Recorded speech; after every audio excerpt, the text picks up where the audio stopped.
I made that choice to no longer communicate with Ken anymore. Too much trust has been broken between Ken and I for me to ever truly have that relationship back. There's no point in keeping my head in the rearview mirror. So I said, yes, I did lie to you. I omitted the truth. But I want to go into this marriage with no regrets. I want to go into this marriage knowing that I wiped the slate clean of any omissions, lies, anything. Ken Urker only came back into her life when the cameras and the attention and the filming was being done. Interjected himself into her marriage, her life, knocks her up, and then jumps right into her reality show, her social media, and her life. I don't know about the psychology of Ken Urker, but that in and of itself tells me there's something woohoo, woohoo, woohoo, not right there. Because of all the women that are single, that are great, amazing, talented, beautiful, wonderful human beings inside and out, you go to the one that is a convicted murderer who unalived her mom, who supposedly has all this damage and trauma, and think that's going to be the one for you? Gypsy Rose and Ken Urker's relationship is hanging by a thread, and it looks like they're throwing every possible solution at the wall in a desperate attempt to hold it together. But let's be real, it's not working.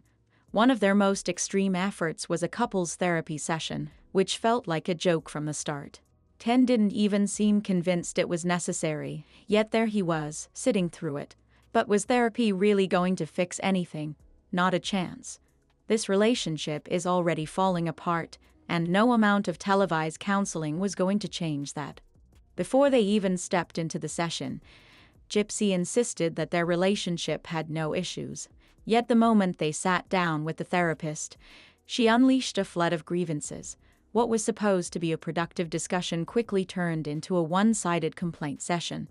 It became obvious that this wasn't really about working through their problems. It was about controlling the narrative. The therapist started by asking how their relationship began. Ken, who had originally left Gypsy after getting engaged to her, recalled writing to her after watching Mommy Dead and Dearest. He claimed he felt compassion for her story. Can you explain what the relationship was like back then, maybe? I just saw her documentary and it was just like really just like heart-shattering. It was really sad to see what she had gone through. I had never written a letter to anyone in my life, but I just felt compelled to write her like a letter for compassion. We wrote back and forth for months, and then we just realized how much chemistry we have. And when I met her for the first time, it just started to go in that direction. But let's pause for a second. What exactly about such a dark and disturbing case made him feel compelled to reach out? How lonely was this man? Was it just sympathy, or was there something deeper at play? Ken's so-called compassion quickly escalated from letters to visits to an engagement. How did that relationship dissolve at that time? When he broke up with me, I didn't know the reason.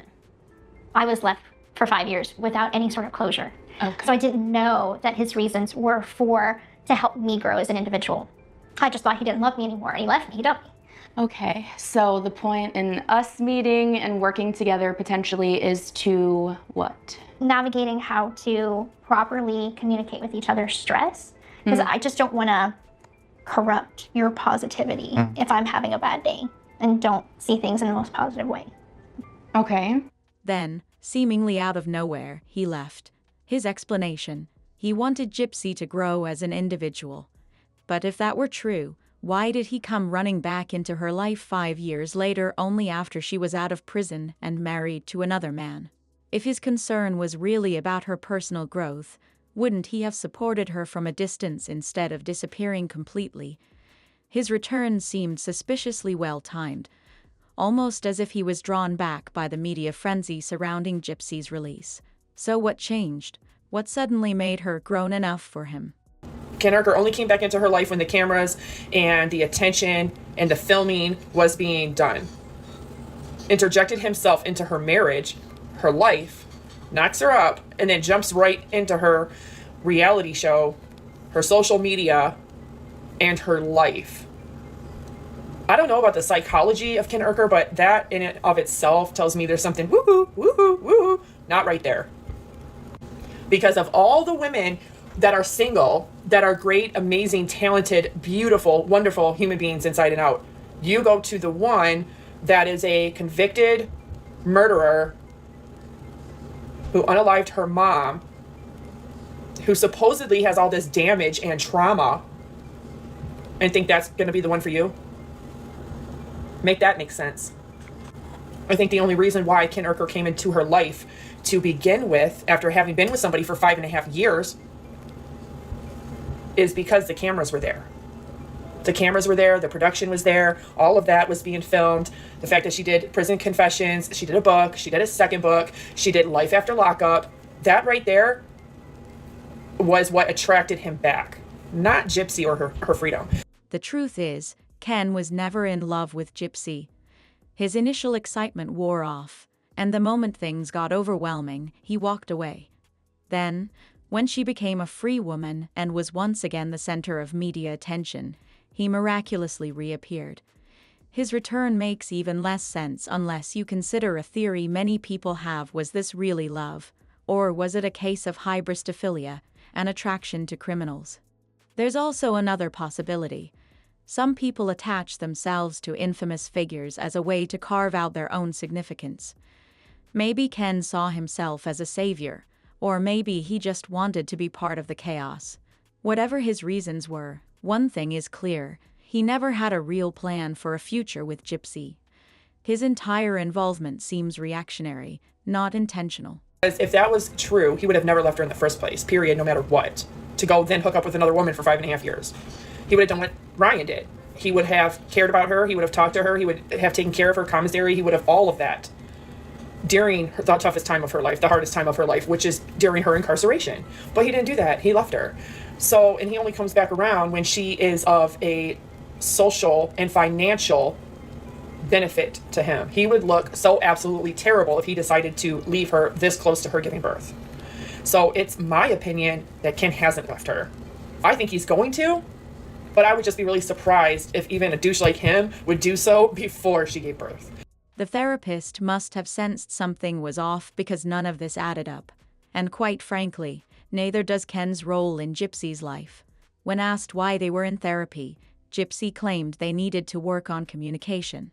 Ken chimed in, saying he didn't want to corrupt her positivity. So the point in us meeting and working together potentially is to what? Navigating how to properly communicate with each other's stress, because I just don't want to corrupt your positivity if I'm having a bad day and don't see things in the most positive way. Okay. I don't like that. I'd rather you just be honest with me and just tell me I'll what's always going be on. honest, but if I bring up a topic that maybe he's not interested in talking about at the time, he shuts down. Can you give me an example of a hot button topic that might cause him to shut down? Just, stressors. Social media has been a big stressor for us, and he has a harder time with it. Okay. I've been in it longer. I think I totally disagree with what you just said. You think that I have a harder time with it? I think that you have a harder time with it. Your nose is always in your phone scrolling through comments. I don't even do that anymore. But at the same time, it's also a very new concept for me. Like 6 months ago, this was not my life at all. So I'm very new to this. And learning how to navigate this has been a process of my own that I'm trying to figure out. But let's be honest, communication isn't the real issue here. The real problem is social media. Gypsy is obsessed with public validation, and Ken is over it. She's constantly glued to the comments, clapping back at anyone who dares criticize her. When the therapist asked what causes the most conflict between them, Gypsy admitted that Ken shuts down whenever she brings up social media. Ken, however, immediately corrected her, pointing out that she's the one who can't stay away from it. While she tried to make it sound like she was handling the negativity well, the reality is clear: Gypsy's online presence is taking a serious toll on their already fragile relationship. Ken completely exposed Gypsy. She's always scrolling, always responding, always consumed by the online chaos. And the irony? She constantly complains about how negativity affects her, yet she refuses to step away from it. Instead, she fuels the drama, engages with trolls, and gives them even more reasons to keep coming back. Back to communication. So when you try and communicate something that's stressful to him, you feel like he shuts down. Thoughts on that? I don't feel like I do. So when you say, okay, I don't want to talk about this anymore.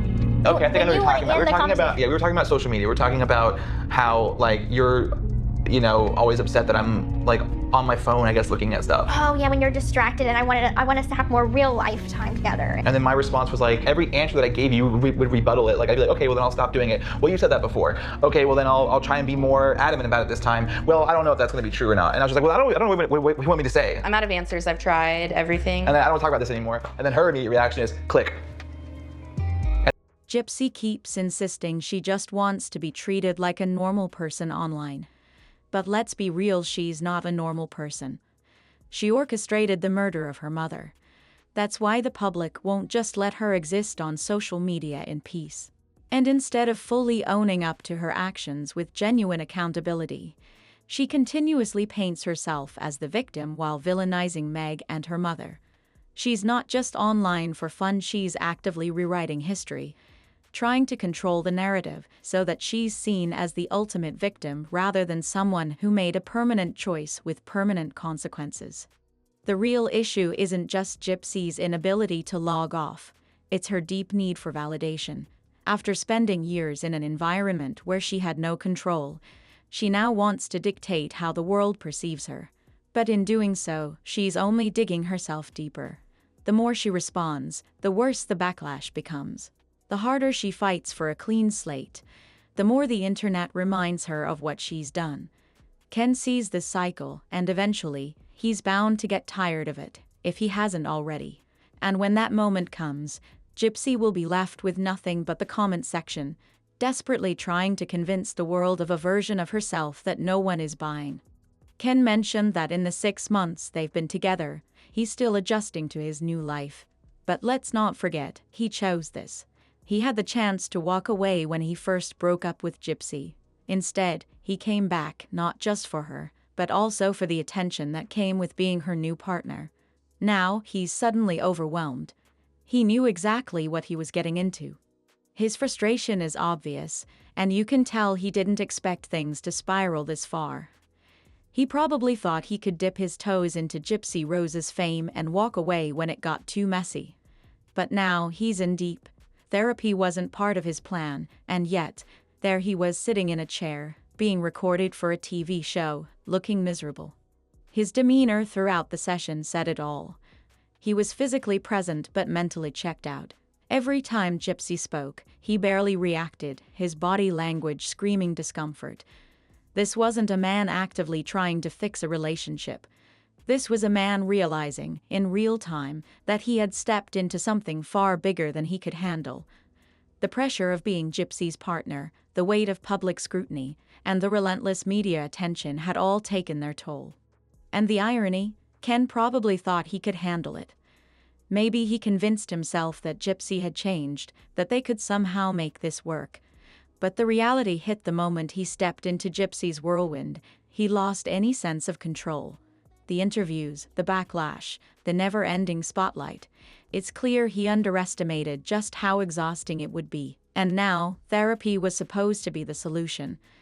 A session filmed for public consumption, where every word, every reaction would be dissected online. If anything, this therapy session only confirmed what many people already suspected: Ken isn't in this for the long haul. He wasn't prepared for the reality of being Gypsy Blanchard's partner. And at this point, it's only a matter of time before he finally admits that to himself. Gypsy claimed she wanted therapy to make sure Ken wasn't just staying with her because of the baby. But let's be honest, Ken isn't staying for the baby. He's staying for the long-term financial security that comes with being attached to Gypsy's name. If he truly wanted a future with her, wouldn't he have proposed by now? Gypsy has been not so subtly hinting that she wants a ring, but Ken has completely ignored it. His focus is solely on the baby, and his lack of commitment is glaring. Gypsy is desperately trying to lock down their relationship, but Ken's actions scream hesitation. He's not making any real effort to build a future with her, no engagement, no concrete plans, just going along with whatever storyline is unfolding. And Gypsy knows it. That's why she's trying so hard to keep him tied to her. Whether it's through therapy, the baby, or the public spectacle surrounding their relationship. The way this therapy session played out only highlighted how unstable their relationship really is. Ken is emotionally checked out, Gypsy is overcompensating, and none of their actual issues are being addressed. Instead, they're just running in circles, pretending a filmed therapy session is going to fix something. But let's be real, this was never about working through their problems. It was about maintaining the illusion that they're trying. Why was this therapy doomed to fail? Because it was filmed. No one is going to be truly vulnerable with cameras in their face. They knew they were performing for an audience, which makes the entire session feel less like actual relationship work and more like damage control. And their biggest issue, social media. Gypsy is still addicted to it. If anything, therapy just reinforced how much the internet controls her life. She walked out of the session and went right back to arguing with strangers in the comments. Ken clearly regrets coming back into Gypsy's life, but now he's stuck. He looks drained, detached, just going through the motions. Every time Gypsy talks about their future, he looks like he'd rather be anywhere else. Their relationship was already shaky, and having a baby didn't magically fix things. If anything, it's only made their issues impossible to ignore. And what's changed since therapy? Gypsy is still glued to social media, still engaging with negativity. Ken is still distant, still uninterested. Their relationship is still falling apart. If anything, this therapy session confirmed what everyone already knew: this relationship was never built on a strong foundation.